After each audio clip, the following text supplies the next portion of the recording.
What is going on, everyone? My name is Ferris. Welcome back to my channel. In this particular video, we're going to talk about how to make the things that you shouldn't be doing hard to do and make the work that you don't want to do super easy. I feel like a lot of people relate to this particular situation where all the stuff you know you should be doing, going to the gym, making more money, saving more money, working on your business, doing better at your job, all these things we know we should be doing are so hard and they feel like such a drag. But then doom scrolling for 3 hours a day is so easy. Hitting your vape every 2 minutes is easy. Eating junk food and just snacking every 10 minutes is so easy. So I'm going to talk about how I did this myself in my own life and how you can do it as well, where you can flip the dynamic. You can make the things you know you should be doing easy and make the things that are terrible for you very hard. I have 5 different points. I'm going to try to make this video quick. Usually I spend more than 15 minutes talking about stuff like this, but I'm going to try to make this under like 10 minutes. The first thing you want to understand is how dopamine works. Dopamine, if you don't know what dopamine is or you don't know much about it, dopamine is like that reward chemical or that happy chemical that gets released in your brain when it thinks you did something good. The key word here is think. A very important point is that your brain doesn't actually know the difference between something bad for you and something good for you. Because obviously, if it did, we would never have this problem. But it doesn't know the difference between something good and bad for you. The only way it can detect things is if it releases dopamine or not. That's why, for example, going on a run releases dopamine, but also sitting on your bed at 2 p.m. and scrolling your phone also releases dopamine. But your brain doesn't know the difference. And so what it does is it tries to do the easiest thing possible that will reward you the most. And obviously, scrolling your phone is a very easy thing to do, and it releases a lot of dopamine. So your brain's constantly looking around and scanning like, okay, what can I do that's very low effort and gives me a lot of dopamine? And that's why we have our vices today. We have things like scrolling social media, watching Netflix, eating sugary foods, you name it. That's why we are where we are. And I'm going to teach you right now how to change this. But I already said the first step is to understand pretty much what I just explained right now about dopamine. Your brain doesn't know. So you have to kind of guide your brain and force it to get stimulation from good things for you versus bad things. The second point I have written down, after you've understood how dopamine works, like what I just explained, you need to sit down for a minute and actually become conscious and identify every single thing in your life that's stimulating you so much that isn't good for you. So you can call this pretty much vices, right? So sit down for 10 minutes, become very aware and crystal clear on the exact things that are stimulating you. Of course, that are bad things, bad sources of dopamine. Identify all of them and just keep them in mind. Make it clear. So at least now you know the exact things that are distracting you and stimulating you that aren't good for you. The third thing you want to do now is to start adding barriers between you and the bad things. So in other words, make it harder and harder to commit to these things. Some people do this with like screen time, restrictions, different blockers, extensions. Honestly, it's a great place to start. I personally don't think they're very effective in the long run, but if you're just like so addicted to these things, like for example, social media apps, Netflix, you can just add these blockers to start slowly kind of winding down. Me personally, I'm a big fan of just the cold turkey method, which is just where you completely wipe the thing out of existence and just remove it out of your life. It takes more initial willpower, but it saves you way more effort in the long run. I personally prefer that method. Some people like just cannot do that and they need to take it slow. So whatever method works best for you, just as long as you actually do either one of these things. Don't just watch this video and then do nothing. But after you start adding these barriers and making it harder and harder to do these bad things, you're going to start to kind of slowly break away from them. And your brain is going to start forgetting the association between pleasure and doing those bad things. But now, very, very shortly after, this step is very important.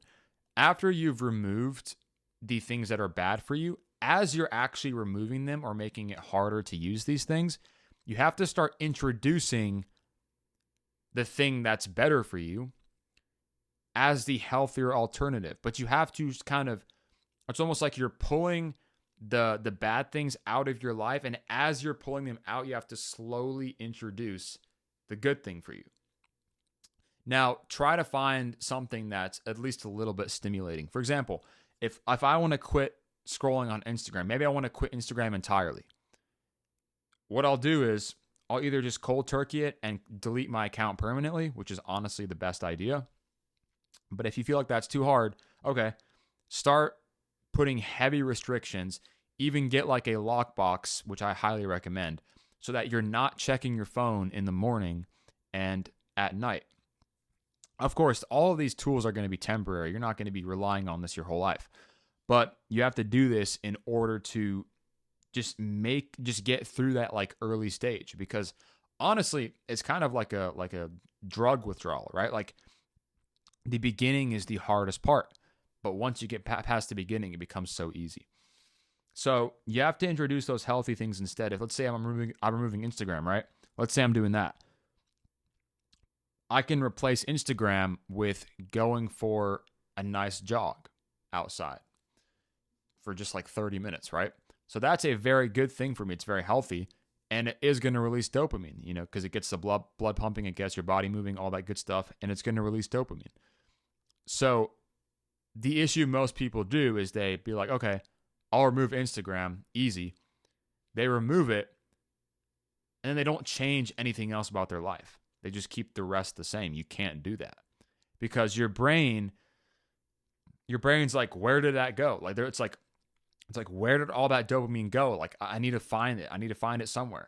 And if you don't like kind of, I guess, feed your brain the better stuff instead and let it be satisfied with that, it's going to keep searching for something like Instagram. And then what's going to happen is you're going to just download a similar app like TikTok and then doom scroll on there. And if this happens to you when you try to quit stuff, that's why. It's because you haven't replaced it with something more productive that's also stimulating. So the last point I have is once you've understood all of this and you've actually successfully done this, you have to implement systems and tools to maintain this long term. Honestly, the easiest way to go about this is just to permanently delete everything that's not good for you. I permanently deleted all my social media accounts. I realized I had zero use for them, and I was someone that made money from social media. A lot of people use it as an excuse. Now, of course, if you're making a full-on living and you need social media because that's how you pay your bills, respect. That's a valid reason to keep it. But that's like 2% of people. So you have to really assess why you even have these things in the first place. And for example, things like vaping or nicotine or even Zins, right? I did Zins for a good amount of time, right? The thing about those is that, or really just nicotine in general, is that it does nothing. Like nicotine might be one of the dumbest substances of all time because it's literally just a dopamine hit. It's the most like boiled down, just like raw dopamine hit. That's all it is. And what you'll realize about things like Zins or vapes is that if you do them, the only reason you keep doing them is because you somehow got introduced to them when you didn't want to do it. And yeah, things like nicotine, man, like it's just dopamine. Like that's all it is. So if you're that much of like a junkie for dopamine that you need to hit a vape every 10 minutes, you got to stop that. Unless you don't want to. Like if you don't want to, that's your own problem to solve, right? But, the content I make on this channel is geared towards people that actually want to improve their life, especially younger people like in Gen Z. So, yeah, you have to implement systems and tools. Like I said, really the easiest way, in my opinion, is just to permanently delete everything that's not beneficial to you. But I do want to address a couple different examples and show you how I would go about it personally just to help you even more. So, for example, most people are addicted to sugar. Most people find it very hard to quit things like sugar. What you have to understand about sugar, and what I would do personally as far as like getting rid of this, is simply researching what processed sugar does to your body. I guarantee you it will scare the hell out of you. It will make you be like, why am I putting this in my body? That's actually scary. Look into what processed sugar does to your brain, to your body, to your energy, to even your face. It causes all sorts of, acne problems and all these different things. It's like, if you're at least a little bit of a smart person, which a lot of people are, you're just going to sit there and be like, okay, why is this even in my life? Why am I doing this? And again, there's two ways to go about it. You either go cold turkey or you slowly cut away. Either way, you should be doing one of these things.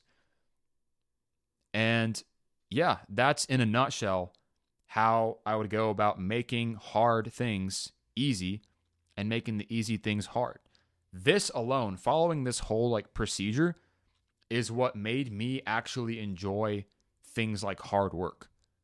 Like, I'm not even kidding. Now I actually enjoy typing on a document for 2 hours or doing things that I used to think were so boring before. I actually enjoy them now because I don't have all this noise. I don't have all these vices that I insist on keeping in my life that do nothing for me but drain all the dopamine and energy from my life. It is very simple. So that's what I would do. If you have any additional questions about like how to go about this or just anything you're wondering about this, definitely leave it in the comments below. I will definitely try and answer your comment. But yeah, that's pretty much all I have for this video. I hope you got some kind of value out of it, and I will see you in the next one.